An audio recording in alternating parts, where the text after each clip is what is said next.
Welcome to Janome Live. I'm Susan Enderson, and today I'm going to use decorative stitches and my ribbon and sequin foot to create Christmas appliques. Okay, in the past we've been able to play with our wonderful decorative stitches using heavier thread or whatever, but we're used to doing row after row after row after row, and in some cases that's terrific. But what about turning a corner or doing a shape? How do you do that with a decorative stitch?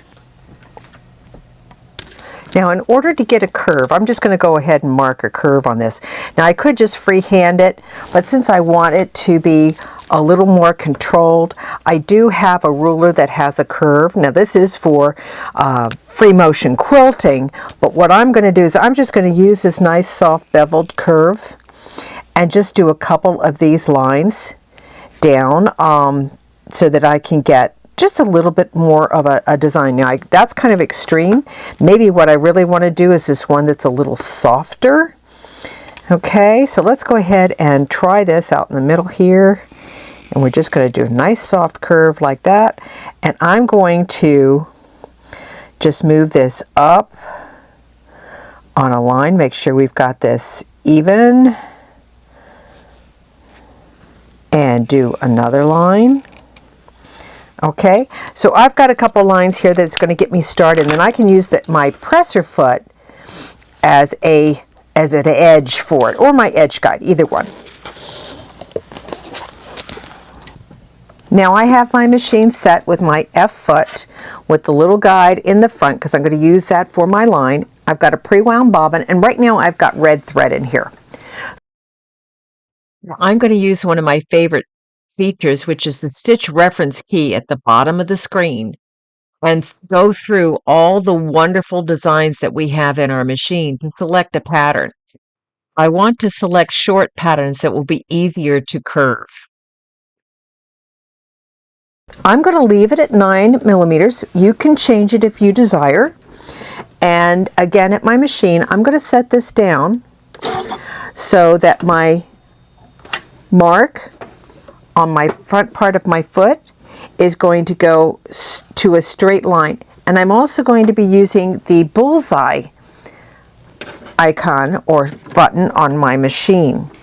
So as soon as I start one, actually this is a rather small design, so I'm going to go ahead and do a couple of these. Now we'll do just one. Okay, and stop that there. Now you can see how my presser foot, the mark on my presser foot, is no longer on the line. So we're going to use our pivot feature, and I'm going to get this back on my line.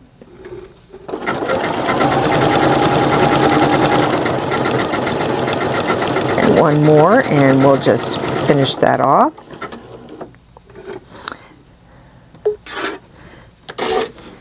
And now get back onto my line again.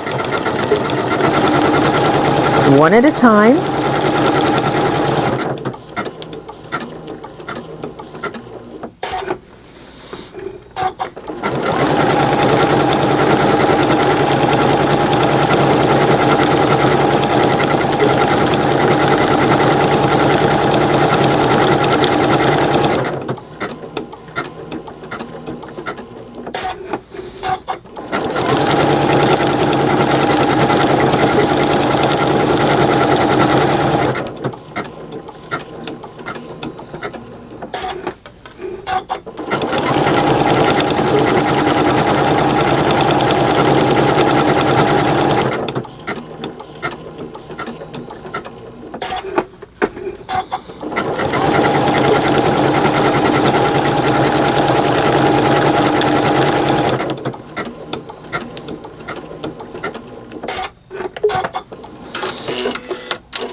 So you can see how I've done my stitching, but it looks like it's curved. It's no longer a straight line. And the key here is to keep it as close to the line as possible, following the line, that is, and you want to do one design at a time. All right, this one works. Let's put this one here on this panel. Again, I'm going to start right on the line.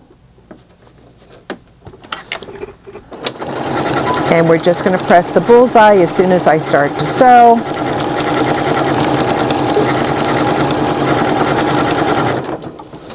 And the machine stops. Pivot.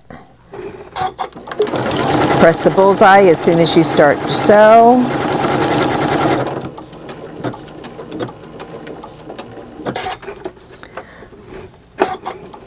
Pivot. Press the bullseye as soon as you start to sew.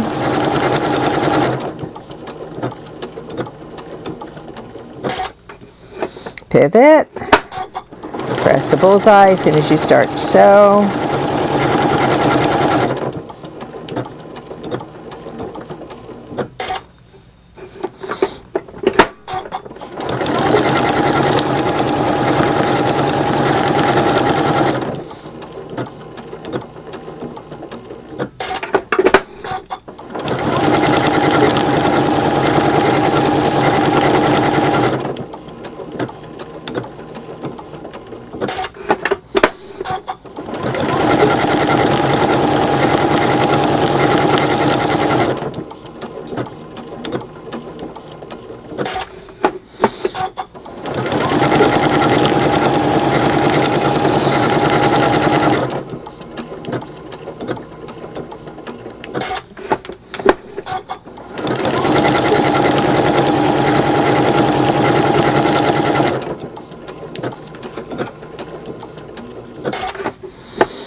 And you can see how that's going to fill in my design area. Now I'm going to complete this and we'll come back.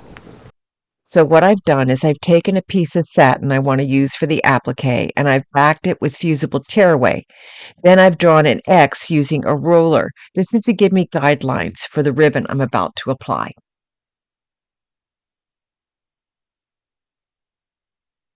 I've attached my ribbon and sequin foot and guided a 1/4 inch ribbon into the front adjustable guide.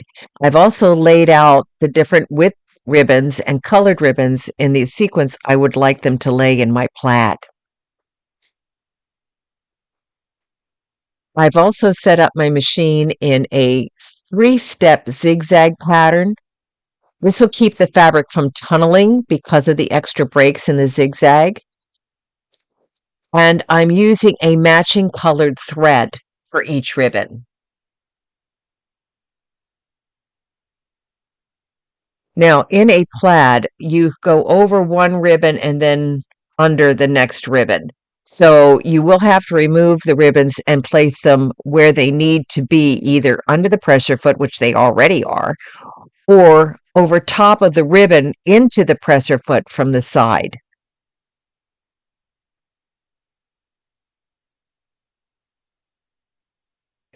My stylus acts like a third hand. It really makes it easier for me to slide that ribbon over top of the ribbon that is in the presser foot and come out the other side.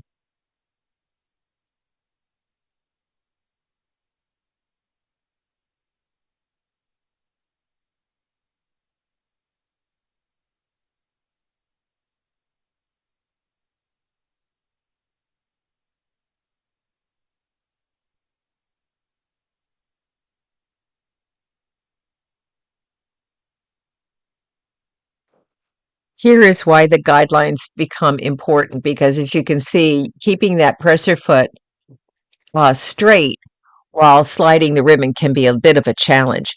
However, the final result is well worth the little extra effort.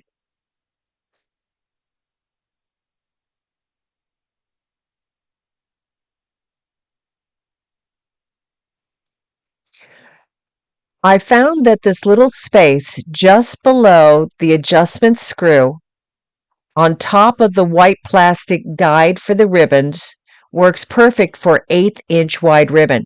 And then I just tuck it under the back of the presser foot so the needle can pick it up.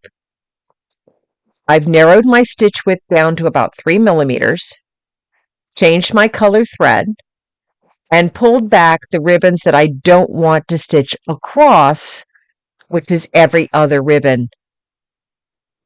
You can't glue stick these ribbons down, so you do have to hold them straight as you go across, simply because you need to lift them up for the next cross of the next piece of ribbon that you're applying to your plaid.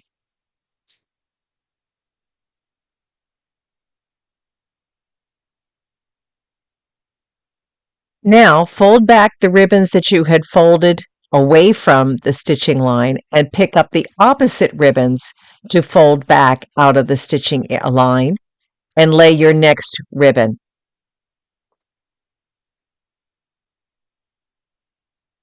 Continue the process until you have all your ribbons stitched down. The ribbon and sequin foot also has a wide opening that will allow for 1/2-inch ribbon, or in this case, rickrack. I love this foot. This makes my attaching trims to any project, whether it's a garment or a craft project like this, so easy and so much fun. Now, I went online and found graphics of different Christmas ornaments, printed them out and cut them out as templates. And I'm just going to lay them over top of my finished designs to see where I want the decoration to follow. Then I'll cut them out. Now, before I actually cut out the shapes, I did fuse Heat and Bond Light to the back, peeled off the paper, and fused them directly to my project. Now select your satin category and stitch number 25. Change your stitch width to 3.5, your stitch length to 0.3, and make sure you have your mirror image selected along with your pivot function. To finish the applique, we're going to drop the needle just off the edge of the applique into the background fabric so that the swing comes over the raw edge and into the applique itself. Some of this you can turn gently. As you come to a place that has a greater angle than a casual turn will accommodate,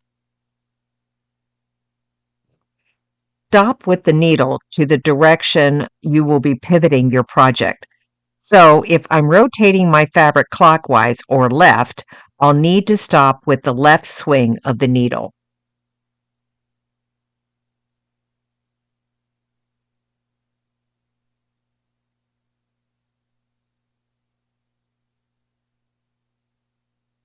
This was a fun project. Get to play with my beautiful decorative stitches and my ribbon and sequin foot. Thanks for joining me today. I hope you picked up some tips on curving built-in stitches. I'm Susan Enderson, and I'll see you again soon on Janome Live.